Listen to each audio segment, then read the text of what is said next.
Hello, I'm Lisa Beanie and I wanted to talk today a bit about this new Zeiss lens, which as a Zeiss ambassador I'm lucky enough to have been testing for the last month.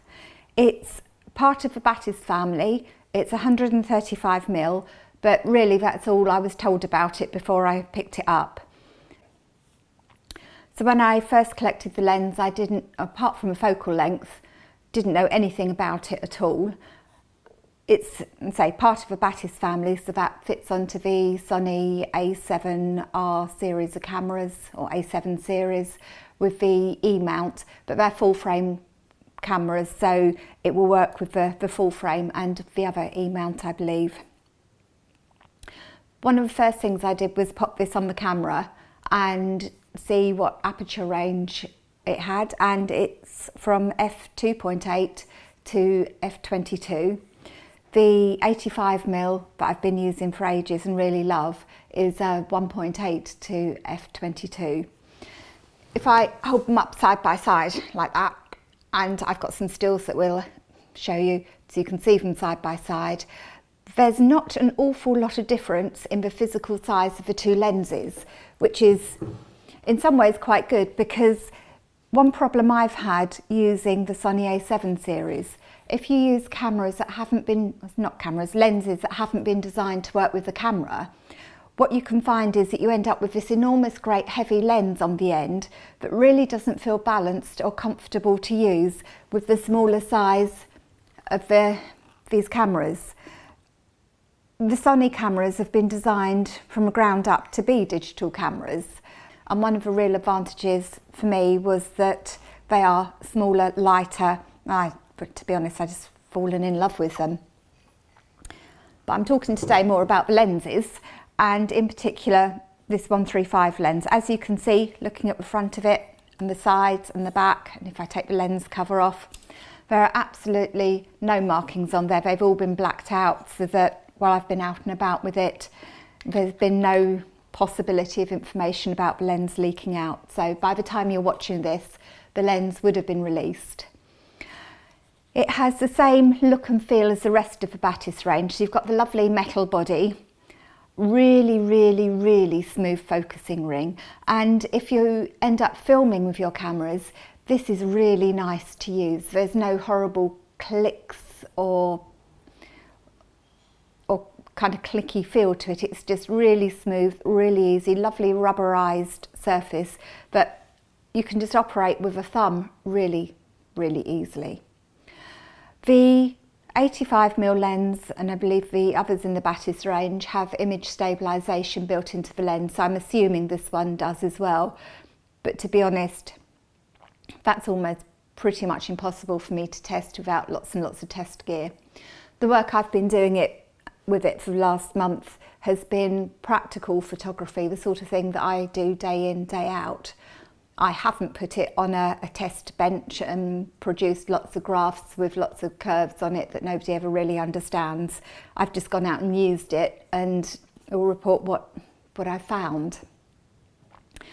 One of the things that is quite important is the minimum focus distance. So that is actually measured from this little white mark on the top of your camera, and that's where the focal plane is, or where normally the sensor is physically in the camera.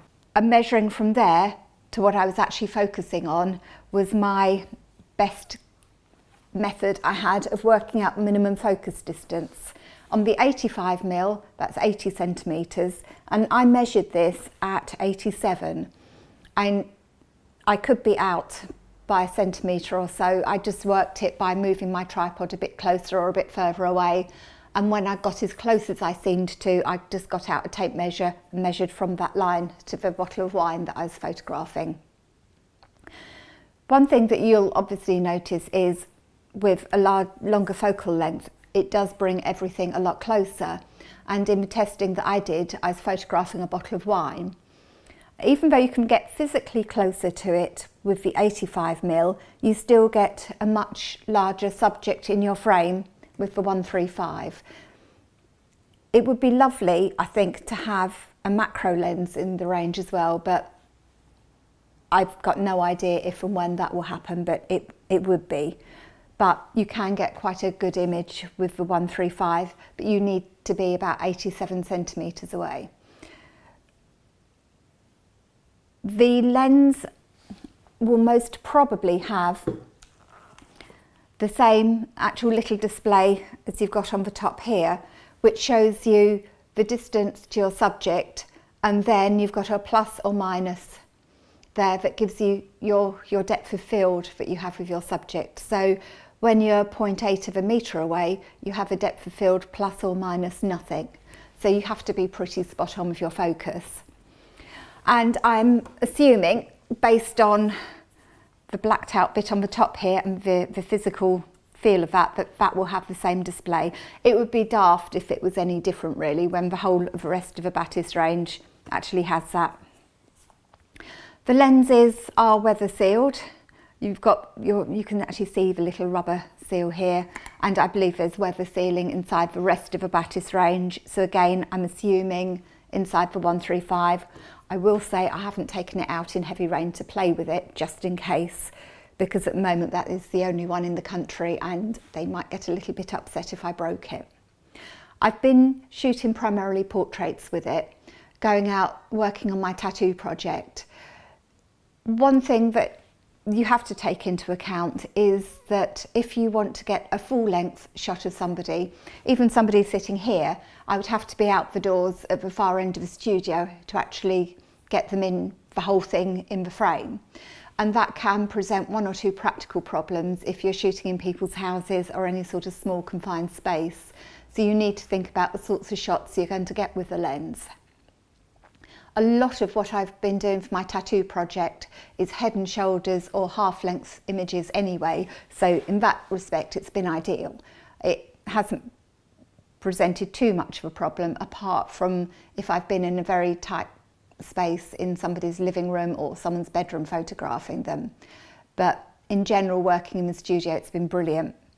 I've also taken it out on the downs and done some action shots of runners and things like that with it. And again, it's been brilliant. What you also get is the effect that it's pulling the background closer towards you. So what might have looked on a wide angle lens as though it's a small hill in the far distance, all of a sudden looks an awful lot closer when you're looking at it through a 135 lens. And it's got, even in the studio at f11, and I put the test shots up on screen when I was photographing a bottle of wine, the background is beautifully out of focus, which again for portraiture is lovely, because it means that the focus is really on your subject and everything in the background just fades into, not oblivion, but it's not competing for attention from the viewer in the same way that it could if you're using a wide angle lens even in closer. So in that respect, it's a really, really, really lovely lens. You could, if you wanted to, on the A7R2, switch it into its crop factor. So you'll end up with, I think, 1.5, 1.6 times the focal length as your focal length. You end up with smaller files. But when you're looking at shooting with a 42 megapixel camera, cutting that down to 24 or so really isn't an issue. So what is your 135 then becomes very nearly a 200mm lens. You could also, shooting with a large sensor camera, crop in afterwards. You have that ability. So anytime you're working with a prime lens and the A7R2, you've got effectively the two focal lengths you can work with just by switching it into the crop sensor mode.